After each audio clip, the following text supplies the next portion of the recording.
caso tengo el gran orgullo de representar a esa querida comunidad migrante de Estados Unidos y Canadá.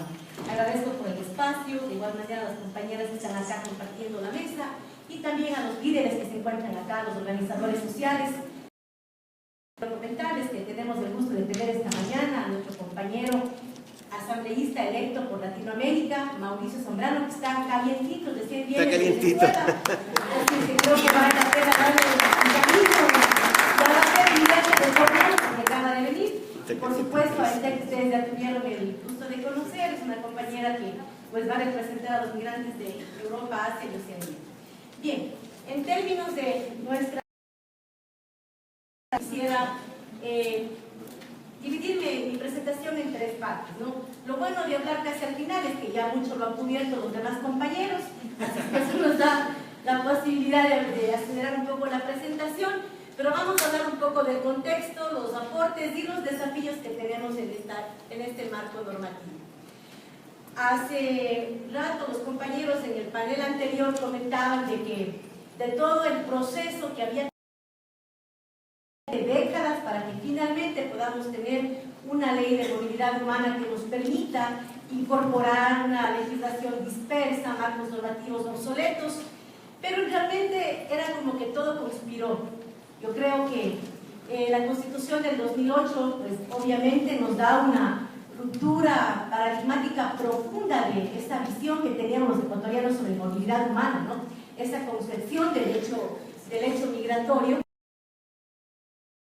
De derechos, ya hemos hablado sobre el tema esta mañana, con una serie de artículos que hablan de la ciudadanía universal, de la ciudadanía suramericana, del derecho a migrar, de la no criminalización del hecho migratorio.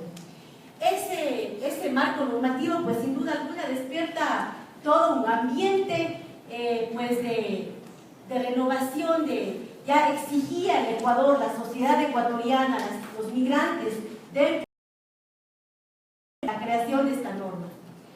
Por supuesto, la representación migrante también ha sido un logro importante que se plasmó precisamente en esta misma Constitución del 2008, pero que también garantizó que 6 voces estén de manera permanente hablando de migrantes, hablando de lo que pasa en el exterior, hablando de política pública a favor de los migrantes y pues en el último periodo legislativo también ya tratando de presionar un poco la iniciativa legislativa.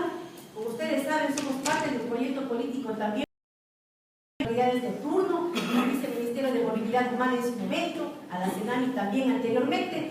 Todo esto conspiró para crear esa ventana de oportunidad que también será en el ámbito legislativo, pues el hecho de que tengamos un parlamento con 100 asambleístas, gobiernistas, de un proyecto político pues que habla del derecho a migrar, que habla de la comunidad en el exterior, pues eso nos dio una ventana de oportunidad enorme en este periodo legislativo que nunca lo habíamos tenido antes. Incluso en la asamblea anterior al 2013, de hecho teníamos los asambleístas de los migrantes, pero no había una mayoría parlamentaria. Y eso pues obviamente demoró la aprobación de este proyecto de ley que finalmente se da el 5 de enero. Y también pues el hecho social, ¿no? El hecho de que el Ecuador experimente varias manifestaciones de la movilidad humana, el hecho de que tengamos emigrantes ecuatorianos en el exterior, el hecho, como se decía aquí hace la evolución que ha tenido, ¿no? Cuando iba a la Carolina hablábamos de los que se fueron, pero de un rato al otro comenzábamos a hablar de peruanos, colombianos, haitianos, españoles, estadounidenses, es decir, ya eso creó también pues, un cambio social y una sensibilidad adicional también en los ecuatorianos, que todavía tenemos que seguir trabajando, obviamente, ya vamos a seguir hablando luego de los desafíos que tenemos, pero eso nos dio un ambiente propicio, compañeros, para que no se pueda dilatar más esa deuda. De manera particular, al haberse abanderado de la movilidad humana, era una deuda pendiente y en algún momento hasta vergonzosa y pesada que teníamos como proyecto político con nuestros migrantes y con el pueblo ecuatoriano luego de la Constitución del 2008. Bueno, los aportes ya se han mencionado, los compañeros del panel anterior pues comentaban un poco de la normativa, nos hablaron desde el siglo pasado, muy bien con el compañero que nos apoyó con toda esa información valiosa. También obviamente el Ecuador había firmado acuerdos internacionales que todavía no aplicaba, la misma Constitución de 2008 que estaba aprobada y que seguíamos con una legislación súper obsoleta. La concepción amplia también pues, del hecho migratorio. Nuevamente hablamos de las diferentes manifestaciones de movilidad humana que tenemos en el Ecuador. Y pues finalmente yo creo que dentro de los aportes de la ley de movilidad tenemos un producto, tenemos una ley que no necesariamente pues representa las aspiraciones de todos. Realmente es difícil. Jack decía, un texto, pues que usaste una palabra que como que no nos hace felices a todos. Y en efecto, yo creo que no hay ley que haga feliz a todos los sectores. Pero creo que hay un esfuerzo bien importante que vale la pena valorar y sobre todo seguir analizando. No se cierra con la aprobación de la ley, sino más bien, como decía Gioconda, es el inicio de un camino que tenemos que ir construyendo juntos como sociedad.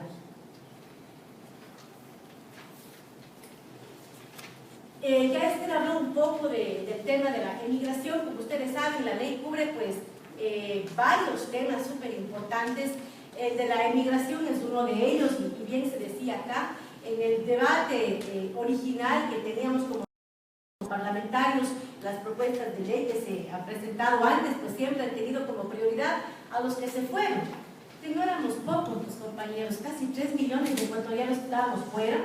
O sea, provincias enteras que han recibido y siguen recibiendo las remesas. La importancia de la remesa en el Ecuador, si bien no es la misma de cuando vivíamos el feriado bancario en el 99, pero ahora fácilmente decimos que sigue siendo el tercer rubro más importante en la economía migrante. Así es que un proyecto de movilidad humana obviamente tenía que priorizar también dentro del proyecto esa visión de esa querida comunidad migrante que se encuentra en el exterior. Y uno de los grandes retos que hemos tenido como inmigrantes ha sido precisamente la visibilización. Y creo que uno de los logros de la ley de movilidad humana en esta parte es precisamente crear un registro único de migrantes en el exterior. El gobierno ha hecho esfuerzos para a nuestra comunidad. Tenemos el registro consular que nos da una idea de cuántos estamos en el exterior, pero obviamente los números son bastante deficientes. Creo que no son una muestra real de la cantidad de ecuatorianos que existimos en el exterior. El padrón electoral, de acuerdo al padrón electoral, habemos 110.524 ecuatorianos, por ejemplo, en Estados Unidos y Canadá. ¿Son esos números correctos? Claro que no. Todos sabemos que hay, digamos, han sido números que en algún momento se han usado, pero que de lejos no representan a los ecuatorianos que vivimos fuera. Por eso aplaudimos, vemos con gusto la creación de este registro único de ecuatorianos en el exterior, que esperamos sea una herramienta útil, que sea promovida por el Viceministerio de Movilidad Humana a través de los consulados. No es un registro obligatorio, sigue siendo voluntario, lo que debe comprometer a las fortalecer esta herramienta, porque nos va a permitir identificar dónde hay ecuatorianos y de esa manera también poder identificar cuáles son las necesidades consulares en esas áreas específicas. En términos de derechos, pues obviamente Esther ha dado una amplia explicación de la política pública que se ha dado en el exterior, que antes era voluntad política del gobierno, pero que ahora ya forma parte de una ley. Esther ha hablado muchísimo de las funciones consulares, que sin duda alguna pues se expanden muchísimo con esta ley que ya está siendo aprobada, es aprobada ya. La identificación de vulnerabilidad también es súper importante. El proyecto de ley establece 12 condiciones de vulnerabilidad que van a permitir al Estado ecuatoriano poder tener una ayuda eficiente para los ecuatorianos y ecuatorianas que por situaciones ajenas a las condiciones de vulnerabilidad que exigen un mayor acompañamiento por parte del Estado en el exterior. También se hablaba muchísimo del retorno y el panel anterior evaluó también el hecho de que hubieron organizaciones de migrantes retornados que estuvieron muy activos durante la construcción de este proyecto de ley. Eso es innegable y eso marcó el debate, compañeros. Obviamente, hay que decirlo también, no estamos en un proceso anteriores también que ya fueron electos antes del periodo del 2013, tenían una preocupación profunda de que en efecto había una deficiencia del Ecuador para poder recibir con dignidad a los ecuatorianos que han tenido y que siguen teniendo que retornar. Ahí también hay una crítica. Yo creo, compañeros, que esto debe ser un proceso de crítica también.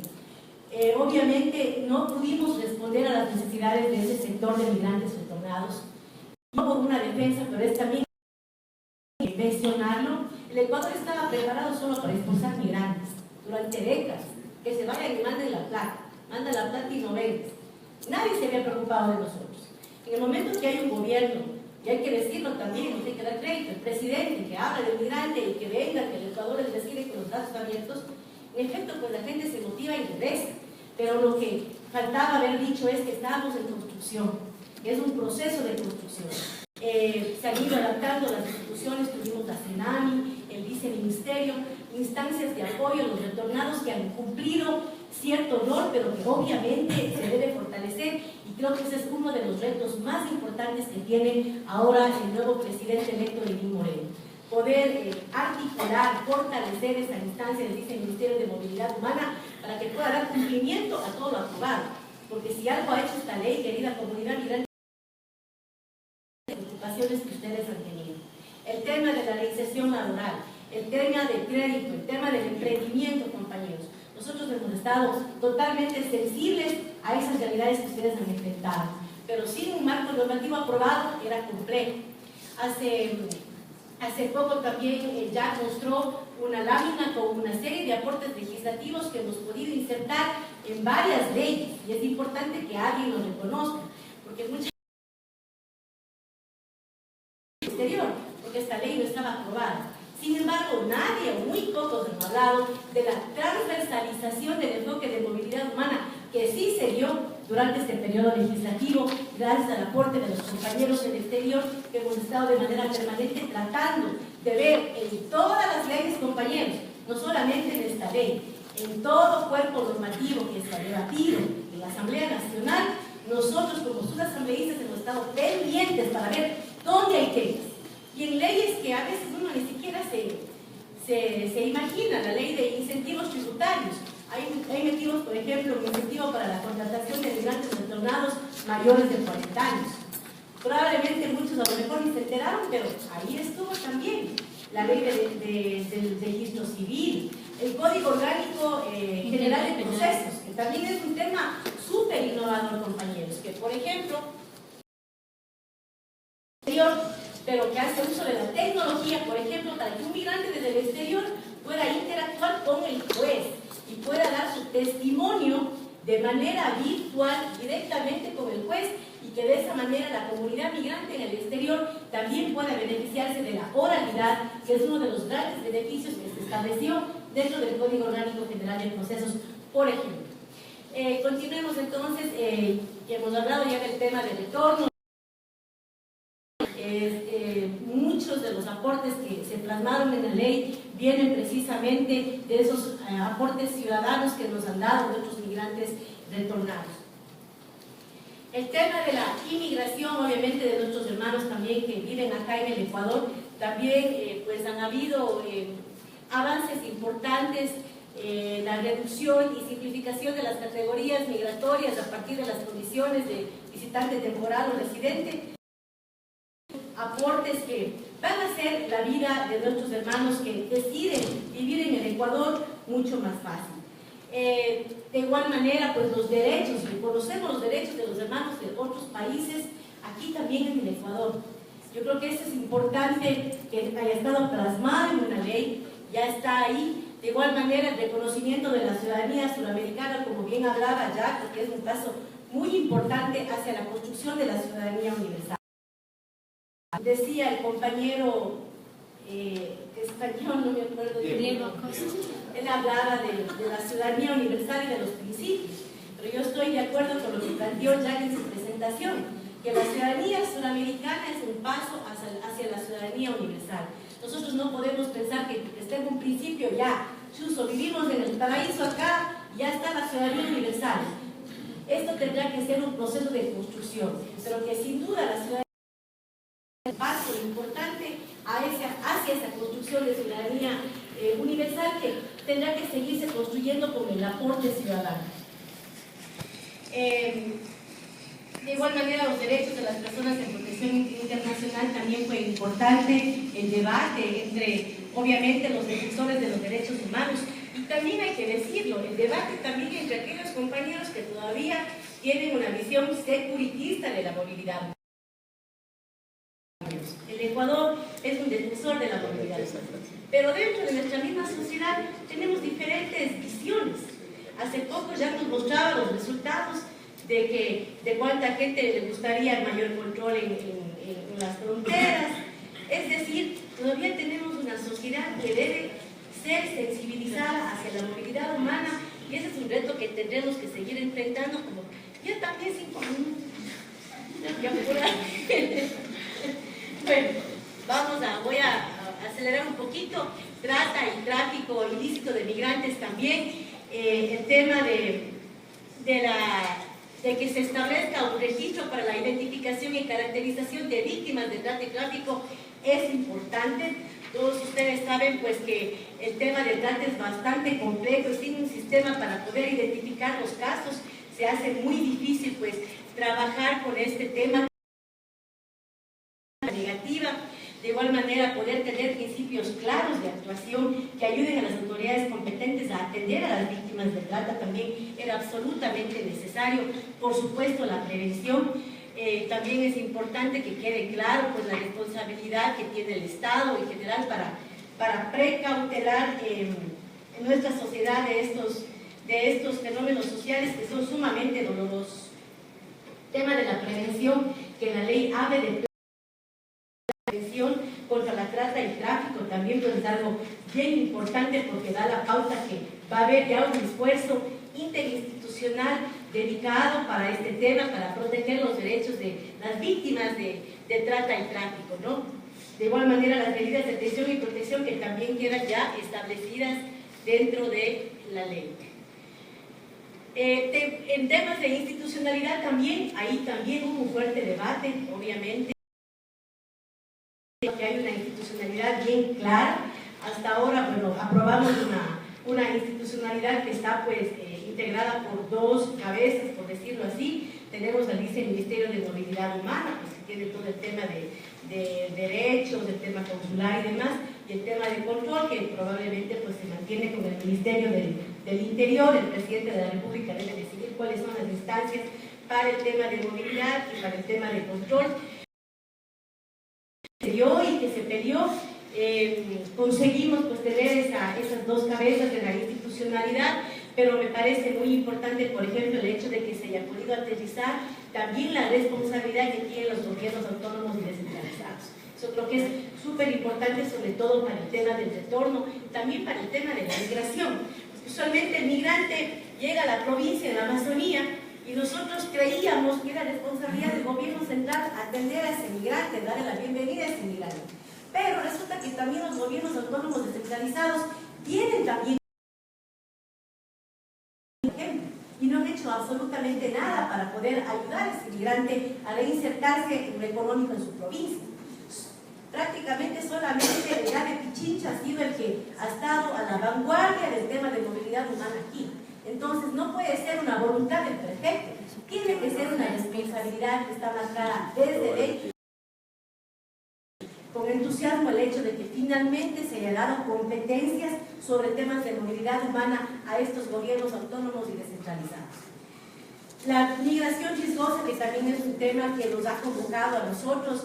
A finales del año 2014 tuvimos una crisis humana en la frontera con Estados Unidos, donde teníamos niños, niñas y adolescentes detenidos en centros de detención en la frontera.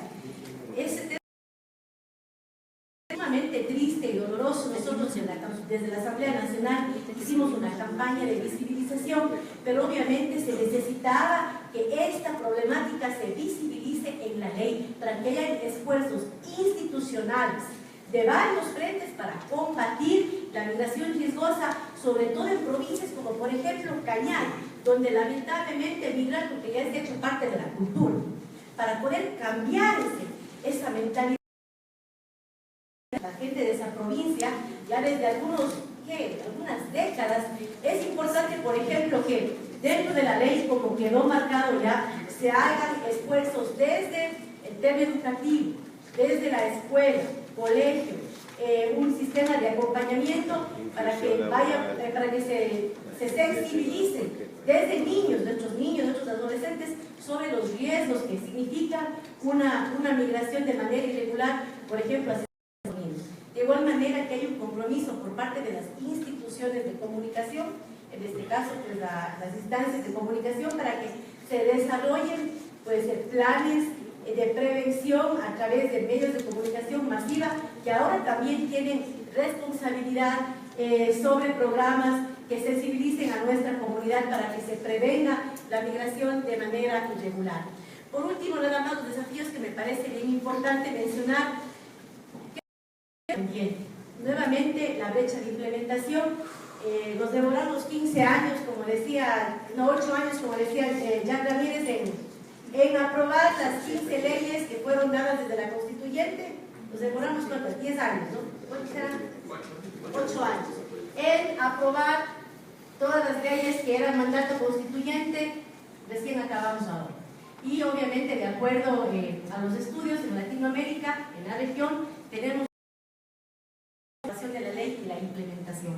Ese va a ser un desarrollo. Debemos trabajarlo lo antes posible, y creo que espacios como este precisamente nos ayudan para tener los insumos necesarios y también la presión social que deberá ejercerse para asegurar que ese reglamento que dará vida a todo lo logrado en la ley pues finalmente se implemente.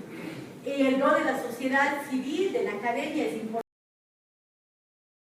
colectivo, que debemos asumirlo todas y todos con responsabilidad. La sensibilización en la institución pública central y seccional y la coordinación intersectorial y multinivel es clave, compañeros.